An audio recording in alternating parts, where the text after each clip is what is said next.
Hi, this is Don Carter. What is enabling? Enabling behavior is born out of our instinct for love. It's only natural to want to help someone we love. But when it comes to certain problems, helping is like throwing a match on a pool of gasoline. What's the definition of enabling? In the true sense of the word, to enable is to supply with the means, knowledge, or opportunity to be or do something, to make something feasible or possible. In its true sense, then, enabling behavior means something positive. It's our natural instinct to reach out and help someone we love when they are down or having problems.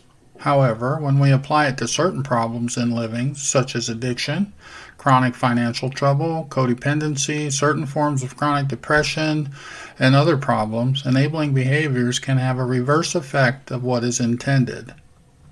Here are some examples of enabling behavior. Repeatedly bailing them out of jail, of financial problems, other tight spots they get themselves into. Giving them one more chance, then another, and another, and another. Ignoring the problem because they get defensive when you bring it up, or your hope is that it will magically disappear or go away. Joining them in the behavior. Even when you know that they have a problem, joining them in that problem, like drinking or gambling or other addictive behavior. Joining them in blaming others for their feelings, for their problems, for their misfortunes. Accepting their justifications, excuses, and rationalizations. Oh, I'm destroying my life with alcohol because I'm depressed. Avoiding problems. Keeping the peace, believing a lack of conflict will help. Doing things for them that they should be able to do for themselves. Softening or removing the natural consequences for their problem behavior. Trying to fix them or their problem. Repeatedly coming to the rescue. Trying to control them or their problem. Enabling is the addiction of the codependent. When we find it very difficult, if not impossible, to stop enabling behavior, then it's time to look at the possibility of being addicted to the outside. Let's compare the stages of codependency, also known as addiction to the outside of self, and how these stages parallel the stages of addiction. With codependency, there's a need for an external focus, along with other lessons that we learn in childhood when growing up in a less than nurturing family.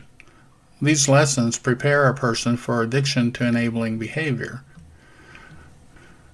Let's take a look at how the stages of alcoholism match the stages of codependency.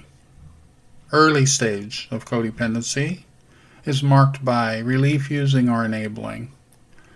Relief using of comfort eating or spending or working too much or helping someone with their problems in order to avoid our own. Increase in tolerance for the behaviors of the other person. Preoccupation. What are they doing now? And I wonder what they're getting into. Loss of control over emotions or over behavior. Excessive eating, yelling at the kids, taking it out on other people. Continued use of enabling behavior despite serious negative consequences and one broken promise after another.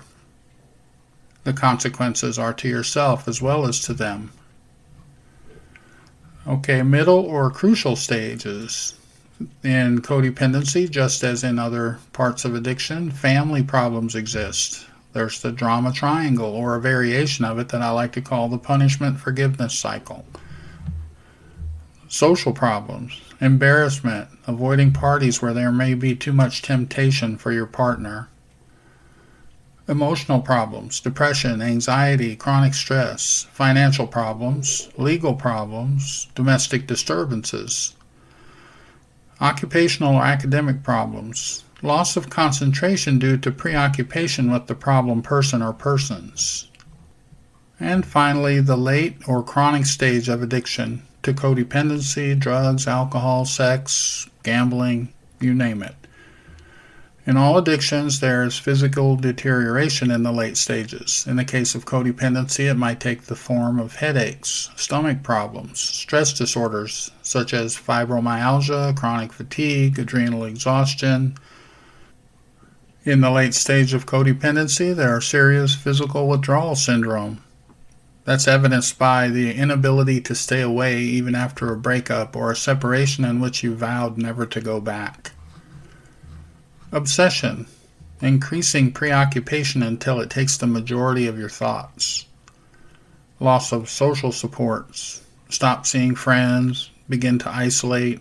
Other people or family members may just give up trying to get through to help you see what's going on. Collapse of the alibi system. You can no longer make excuses for yourself or that problem person. Then there may even be drinking or using prescription meds or eating too much or working too much and developing other side addictions to keep functioning or feeling normal, to keep that external focus.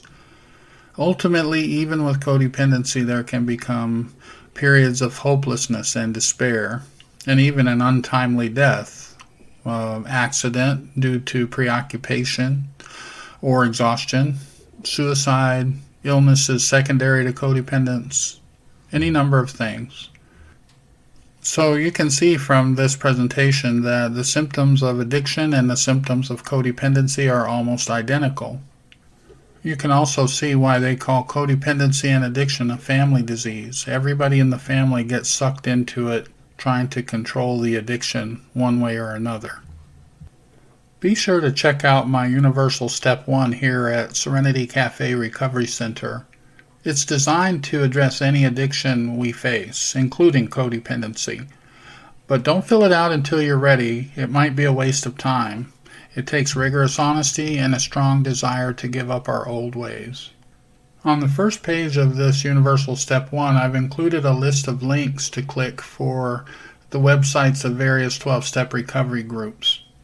The three most relevant for healing codependency are Codependence Anonymous, Al-Anon, and Adult Children of Alcoholism and Other Dysfunctional Families. There you can find out more about their programs and order literature from them to begin your own journey in recovery. Thanks for listening. I hope this presentation has been helpful.